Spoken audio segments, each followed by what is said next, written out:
देखिए, बीजेपी और कांग्रेस दोनों ही राष्ट्रीय पार्टियां हैं। दोनों ही चुनाव में जीत दर्ज करने के लिए पारंपरिक तौर तरीके अपनाती है। प्रबंधन समितियां बनाने से लेकर मुद्दा चुनने तक सब कुछ एक जैसा ही रहता है। लेकिन हाल के दिनों में बीजेपी का चुनाव में जैसा प्रदर्शन दिख रहा है और वो कांग्रेस पर बढ़त ले रही है, उसके पीछे है एक बुनियादी फर्क, और वो ये है कि कांग्रेस जहां बड़े बड़े मुद्दों को लेकर सिर्फ मुखर दिखती है, बीजेपी उन मुद्दों पर बिना हंगामा के उसे कर दिखाती है, और यही उसकी जीत की एक बड़ी वजह बन जाती है।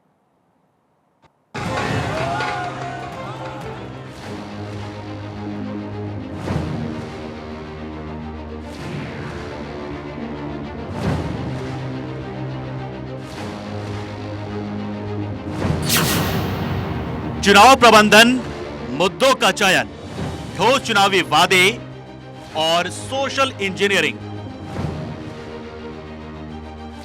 बड़े से बड़ा चुनाव जीतने का सबसे सटीक, कारगर और आसान तरीका, जिसके जरिए बीजेपी लगातार बेहतर प्रदर्शन कर रही है।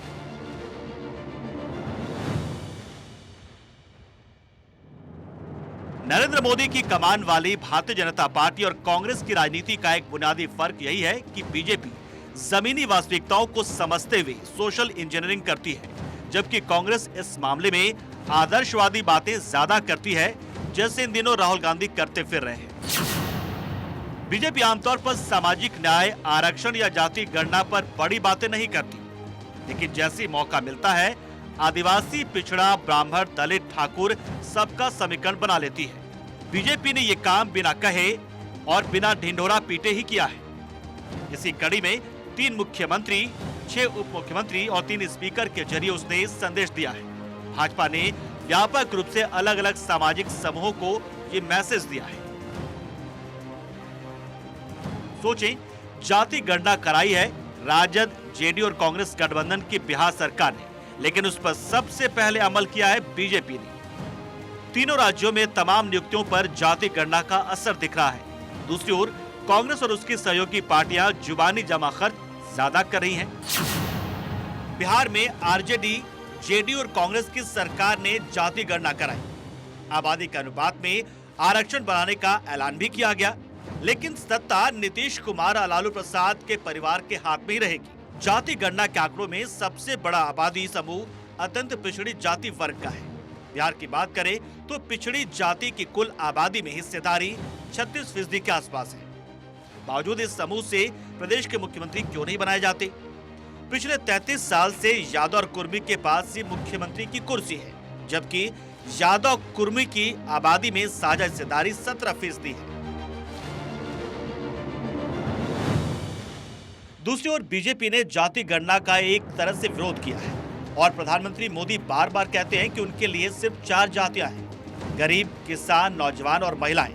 जाति गणना नहीं कराने या परोक्ष रूप से उसका विरोध करने के बावजूद बीजेपी जाति गणना के आंकड़ों को हमेशा से गंभीरता से लेती रही है, जिसका असर उसकी राजनीति पर दिखता भी है। बीजेपी ने अपनी राजनीति में पिछड़ों, दलितों, आदिवासियों, महिलाओं, युवाओं को हिस्सेदारी बढ़ाने की शुरुआत की है। तीनों राज्यों में विधानसभा चुनाव जीती तो छत्तीसगढ़ में पहला निर्विवादित आदिवासी मुख्यमंत्री बना दिया। आदिवासी बहुल राज्य छत्तीसगढ़ में मुख्यमंत्री विष्णुदेव साय को बनाया गया है। एक ब्राह्मण और एक पिछड़ी जाति के नेता को उप मुख्यमंत्री बना दिया गया। इसी तरह मध्य प्रदेश में बीजेपी ने पिछड़ी जाति से आने वाले मोहन यादव को मुख्यमंत्री बनाया, और इसी मध्य प्रदेश में एक ब्राह्मण और एक दलित समुदाय के नेता को उप मुख्यमंत्री बनाया गया। राजस्थान में बीजेपी ने अपना पहला ब्राह्मण मुख्यमंत्री बनाया है।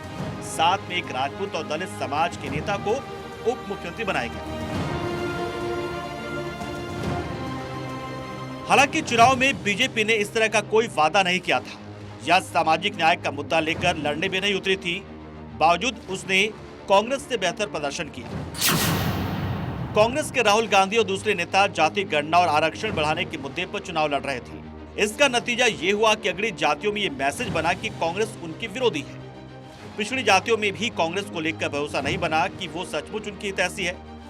मध्य प्रदेश और छत्तीसगढ़ में कांग्रेस की हार इसकी बड़ी मिसाल है। अब बीजेपी की बात। बीजेपी भी पिछड़ी जातियों की राजनीति कर रही है, लेकिन ये मैसेज नहीं बनने दे रही है। बीजेपी ने दूसरी ओर ये नैरेटिव भी नहीं बनने दिया कि वो अगड़ी जातियों की विरोधी है। बीजेपी की तरफ से 35% मंत्री पिछड़ी जाति का बनाने का दावा किया जाता है, लेकिन दूसरी ओर गरीब सवर्णों के लिए 10% आरक्षण का कानून भी बनाया जाता है।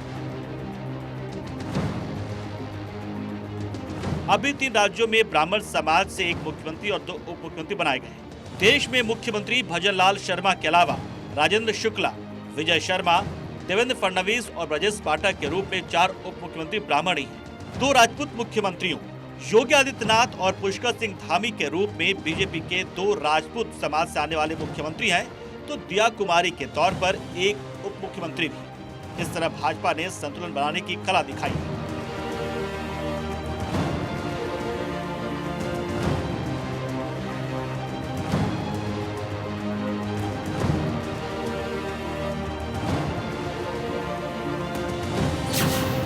बीजेपी का यह परफेक्ट संतुलन कई दूसरे राज्यों में भी दिखता है। भाजपा ने झारखंड में आदिवासी समाज के बाबूलाल मरांडी को प्रदेश अध्यक्ष बनाया है। दलित समुदाय के अमर बावरी को नेता प्रतिपक्ष बनाया गया है। राज्य के 2 नेता केंद्रीय मंत्रिमंडल के सदस्य हैं। अर्जुन मुंडा आदिवासी हैं और अन्नपूर्णा देवी पिछड़े वर्ग से आती हैं। इसी तरह से बिहार में पिछड़ी जाति के सम्राट चौधरी प्रदेश अध्यक्ष हैं, जबकि अत्यंत पिछड़ी जाति के हरीश साहनी बिहार में विधान परिषद के नेता हैं।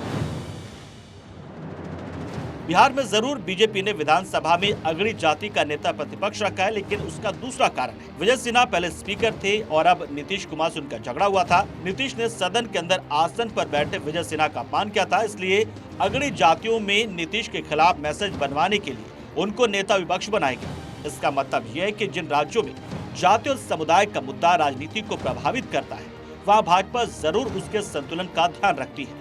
इसके उलट अगर कांग्रेस और उसकी सहयोगी पार्टियों को देखें तो बिहार, उत्तर प्रदेश और झारखंड में जेडीयू को छोड़ दे तो बाकी पार्टियों का नेतृत्व एक परिवार के हाथ में है और कांग्रेस के 3 अध्यक्ष अगड़ी जाति के हैं।